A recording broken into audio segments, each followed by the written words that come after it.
और इसमें एग्जाम का पैटर्न भी है, सिलेबस भी है, सब कुछ है, क्वालिफिकेशन भी है।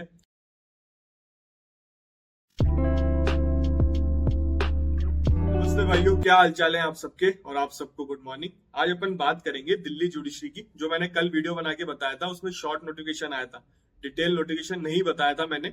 अब डिटेल नोटिफिकेशन आ गया तो मैं वीडियो बना रहा हूँ। और इसमें एग्जाम का पैटर्न भी है, सिलेबस भी है, सब कुछ है, क्वालिफिकेशन भी है, और कई सारी चीजें हिंदी में भी होता है क्या इंग्लिश में ही होता है ओनली, तो सारी चीजें डिटेल में बात करेंगे दिल्ली जुडिशरी की। कई बच्चों को पता नहीं कि इसका पेपर हिंदी में होता है या इंग्लिश में होता है, तो सारी चीजें बात कर लेंगे अपन इस वीडियो में। कल केवल शॉर्ट नोटिफिकेशन आया था तो उस पर वीडियो बनाया था, तो कुछ बच्चों का मैसेज आया इंस्टाग्राम पे, सर अब इसका लॉन्ग वो आ गया नोटिफिकेशन, आप प्लीज बना दो, तो इसलिए मैं वीडियो बना रहा हूँ। तो अपन बात कर लेते हैं इसकी।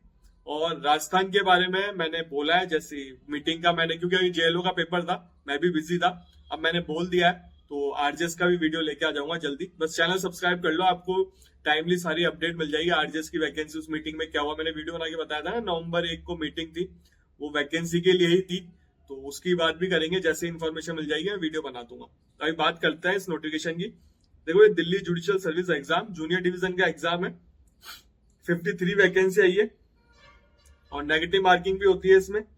प्री मेंस इंटरव्यू होता है इसमें, और 10 दिसंबर को इसका डेट, मैंने कहा था ना कल वाले वीडियो में कि इसमें डेट आएगी, हम 100% नोटिफिकेशन में, तो इसमें डेट आई है 10 दिसंबर को।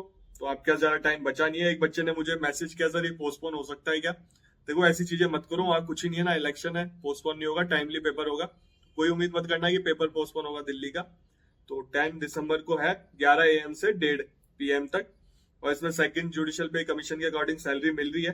देखो, इसमें एलिजिबल कौन कौन है, सिटीजनशिप होनी चाहिए इंडिया की, practising advocate in India, a person qualified to admit as advocate under advocate act, ये लिखा हुआ है साफ साफ, प्रैक्टिसिंग एडवोकेट और क्वालिफाई, प्रैक्टिसिंग एडवोकेट जो प्रैक्टिस कर रहा, और a person qualified to admit as advocate under advocate act, जो भी है, और नॉट मोर देन 32 ईयर लिखा हुआ है। डेट भी दे रखी है 1 जनवरी 2023। और इसमें एज रिलैक्सेशन है SC ST कैंडिडेट्स के लिए 5 साल का, और एक्स सर्विसमैन के लिए 5 साल का है, फिजिकल हैंडीकैप के लिए 10 साल का है, और फिजिकल हैंडीकैप SC ST वाले हैं तो 15 साल का है, और जनरल वालों के लिए 10 साल का है। और इसमें और डेट है, डेट एग्जाम की जिस दिन आप वीडियो देख रहे हो उस दिन से स्टार्ट हो जाएगी, 7/11/2023 से, और 22/11/2023। तो आपको ये वीडियो कल देखने को मिल जाएगा। तो 7/11/2023 से स्टार्ट है, 22/11/2023, और 10 दिसंबर को इसका पेपर है, तो आपका ज्यादा समय नहीं है। और वैकेंसी के बारे में बता ही दिया मैंने आपको। इसका ऑफिशियल वेबसाइट बता देता हूं मैं आपको, www.delhihighcourt.nic.in पे है। अब इसके एग्जाम पैटर्न की बात कर लेते हैं। देखो, ये फॉर्म इंग्लिश लैंग्वेज में भरा जाएगा और ऑनलाइन भरा जाएगा। और ये देखो, इसमें 5th पॉइंट पढ़ो, candidate will be required to answer all question in English. साफ साफ लिखा है इंग्लिश में ही देने पड़ेंगे आपको आंसर, हिंदी में नहीं होता ये। जैसे आरजेएस हिंदी में भी दे सकते हो आप, इंग्लिश में भी दे सकते हो। और हरियाणा भी अब इंग्लिश, पहले इंग्लिश में होता था, अब हिंदी में भी होगा। वहां पे रूल्स अमेंड हो गए, मैंने उस पर वीडियो बना दिया था। हरियाणा का पेपर भी हिंदी में होगा। वैसे होना तो ये भी चाहिए हिंदी में, क्योंकि गवर्नमेंट खुद कहती है, सेंट्रल गवर्नमेंट हिंदी को प्रमोट करती है। पेपर तो आप इंग्लिश में ही करा रहे हो, हिंदी का क्या रोल हो गया। गवर्नमेंट को बिल्कुल इसको भी हिंदी में करना चाहिए। हिंदी वाले बच्चों को कितनी दिक्कत आएगी, बट गवर्नमेंट क्यों नहीं करती पता नहीं। गवर्नमेंट बोलती तो है हिंदी को प्रमोट करो, हिंदी को प्रमोट करो, आपने देखा होगा सेंट्रल गवर्नमेंट का, बट पेपर इंग्लिश में करा रहे हैं। साफ साफ लिखा है, candidate will require to answer all question in English except to extend otherwise indicated in syllabus. अगर सिलेबस में कोई दे रखा हो हिंदी का पेपर हो, तो उसमें अगर सिलेबस में ऐसा कुछ मेंशन हो तो ये भी चीज लिखी हुई है साफ साफ इसमें।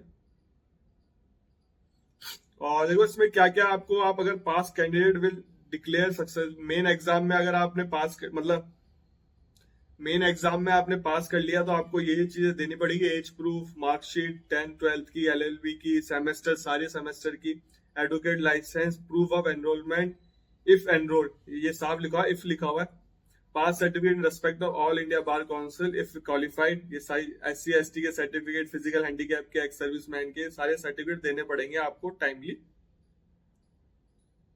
और आंसर जो शीट होती है उसको कैसे फिल करना है वो भी बता रखा है, आप फोटो देख सकते हो। 25% नेगेटिव मार्किंग है इसमें। अब बात कर लेते हैं इसकी सिलेबस की। देखो सिलेबस इंपॉर्टेंट रहता है। प्री की बात करते हैं, देखो इसमें सीपीसी आएगा, सीआरपीसी आएगा, आईपीसी आएगा, इंडियन कॉन्ट्रैक्ट आएगा, लिमिटेड लाइबिलिटी पार्टनरशिप एक्ट आएगा, आर्बिट्रेशन कंसिलेशन एक्ट आएगा, इंडियन एविडेंस एक्ट आएगा, specific relief limitation, protection of children from sexual offence act, commercial court act आएंगे। और मिनिमम क्वालिफाइंग मार्क्स है प्री में 60% जनरल के लिए, 55% रिजर्व वालों के लिए। और ये सारी चीजें लिखी हुई हैं।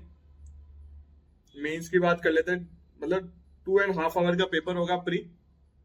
अब मेंस की बात कर लेते हैं। देखो मेंस का एग्जाम पैटर्न है, एक तो जनरल लीगल नॉलेज का आएगा, लैंग्वेज का 250 मार्क्स का, सिविल लॉ 1 200 मार्क्स का, सिविल लॉ 2 200 मार्क्स का, क्रिमिनल लॉ 2 मतलब क्रिमिनल फोर्थ पेपर क्रिमिनल होगा वो 200 मार्क्स का होगा। और general legal knowledge and language में 100 मार्क्स के 100 मार्क्स का एक पेपर है, 150 मार्क्स इंग्लिश मतलब लैंग्वेज ऐसे आएंगे 150 मार्क्स के, और जनरल लीगल नॉलेज के 100 आएंगे। सिविल लॉ का पेपर बता देता हूँ मैं आपको 1 का।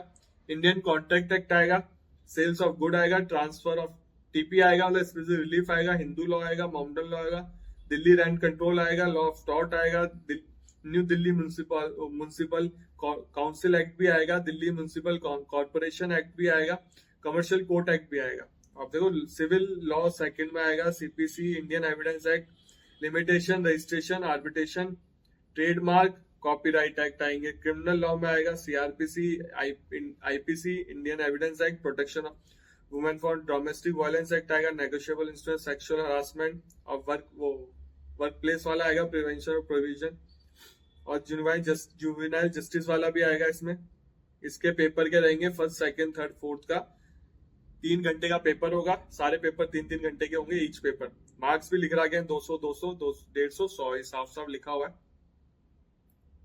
वाइवा वॉइस भी होगी। देखो viva voice shall be carry 150 marks का होगा, और 40% मिनिमम मार्क्स 40% लेके आप आने पड़ेंगे ईच पेपर में। 50% एग्रीगेट होनी चाहिए जनरल कैटेगरी वालों के लिए, और रिजर्व कैटेगरी वालों के लिए है इसमें 45% मतलब सॉरी मैंने गलत पढ़ दिया। वाइवा वॉइस 150 मार्क्स का होगा। Candidate general category must secure minimum 40 marks in each paper. हाँ सही पढ़ा है ना, जनरल वालों के लिए मिनिमम है 40% ईच पेपर में लेके आने पड़ेंगे, 50% एग्रीगेट लेके आने पड़ेंगे। और शेड्यूल कास्ट ट्राइब इनके लिए 35% है मिनिमम, और 45% एग्रीगेट लेके आने पड़ेंगे। साफ साफ लिखा हुआ है, पढ़ लेना आप लोग।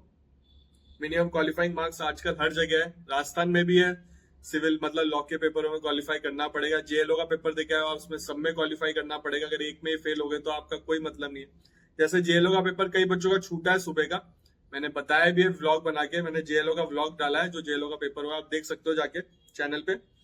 पर मैंने उनको बोला भी था कोई देने का मतलब नहीं है, पर वो बोल रहे थे सर हम हरियाणा से आए, उत्तराखंड से आए, पेपर तो देख के जाए, एक्सपीरियंस तो लेके जाए, इतनी दूर से आए, करेंगे भी क्या। हमारे साथ वाले जिनका सेंटर आया था उन्होंने दे दिया। पहले फोन को साइलेंट कर देता हूँ। उन्होंने दे दिया है तो हम क्या करेंगे, तो वो पेपर देने गए हैं। तो ठीक है भाई, अपन क्या कर सकते हैं इसमें, जो है क्वालिफाइंग मार्क्स तो रहती है। और जिन छूट गया उनको मैंने कहा था बहुत ढंग से कि आप एडमिट कार्ड पढ़ के जाना, टाइमली चले जाना, एंट्री नहीं देते। अगर वीडियो ढंग से देखा होता तो आपको पता होता। हमेशा आप हर पेपर में आप टाइमली जाओ, जो रिपोर्टिंग टाइम है ना उससे पहले ही जाओ, क्योंकि आप अगर पढ़ के गए हो, आपका टाइम आपने साल भर उस पेपर में दिया है, तो ऐसा मत करो। जब दिल्ली में भी जा रहे हो तो बिल्कुल टाइम पे पहुंचना, रिपोर्टिंग टाइम पे। ये मत करना कि हम लेट पहुंच रहे हैं, सारी चीजें लेट कर रहे हैं, ऐसी गलती मत करना। और ऐसे सुनने में आ रहा है कि राजस्थान में कई जगहों दे दी एंट्री 1-2 मिनट बाद, बट हमारे सेंटर में नहीं दी, बच्चे खड़े थे बाहर। और राजस्थान में मतलब अटेंडेंस भी बहुत कम रही है। अब देखो दिल्ली जुडिशरी की फैसिलिटीज मैंने बता ही रखी है, आपको लिंक मिल जाएगा डिस्क्रिप्शन में। अब चैनल की बात कर लेते हैं थोड़ी। चैनल पे अगर आप पहली बार आए हो तो चैनल पे लॉ से रिलेटेड वीडियो आता है। लॉ ऑफिसर की वैकेंसी कहीं पे भी है, सिविल जज की वैकेंसी कहीं पे भी है, मैं अपडेट देता हूँ आपको टाइमली। तो इसलिए चैनल को सब्सक्राइब कर लो और बेल आइकन भी दबा देना, इससे आपको टाइमली नोटिफिकेशन मिल जाए। जैसे इस वैकेंसी का देखो समय, देखो आप बहुत कम है इस वैकेंसी में, 7/11/2023 से 22/11/2023। तो अगर आप 22/11/2023 के बाद देखोगे तो कोई मतलब नहीं है इस वीडियो का। इसलिए बेल आइकन दबाना जरूरी है, सब्सक्राइब करना भी जरूरी है चैनल को, जिससे आपको टाइमली नोटिफिकेशन मिल जाए। और जब मैं वीडियो बना रहा हूँ तब तक देखो, सुबह मैंने वीडियो डाल दिया था इसका, ये वीडियो मैं कल डालूंगा। वैसे तो मैंने आपको इन्फॉर्मेशन दे दी थी शॉर्ट नोटिफिकेशन की, अब लॉन्ग नोटिफिकेशन आया तो उसकी भी इन्फॉर्मेशन दे दी, क्योंकि बहुत बड़ी वैकेंसी है दिल्ली जुडिशरी की। काफी टाइम से लोग वेट कर रहे थे, मैं बोल भी रहा था आने वाली है, कभी भी आ जाएगी, जो हो गया। अभी थोड़े दिन पहले मैंने अपकमिंग वैकेंसी का बनाया था, उसमें बोला था मैं जल्दी आपको टीजीएस की वैकेंसी देखने को मिलेगी, हरियाणा की भी आने वाली है। आरजेएस का मैं आपको अपडेट दे दूंगा जल्दी, तो आप टेंशन मत लो। एक बार इन्फॉर्मेशन आ जाए उस मीटिंग में क्या हुआ था, मैं पूछ नहीं पाया था, बिजी था। और इंस्टाग्राम आईडी आ रही है, फॉलो भी कर सकते हो। कोई डाउट हो, कोई क्वेश्चन हो, मुझे मैसेज कर देना, मैं रिप्लाई कर दूंगा आपका जैसे मुझे समय मिलेगा।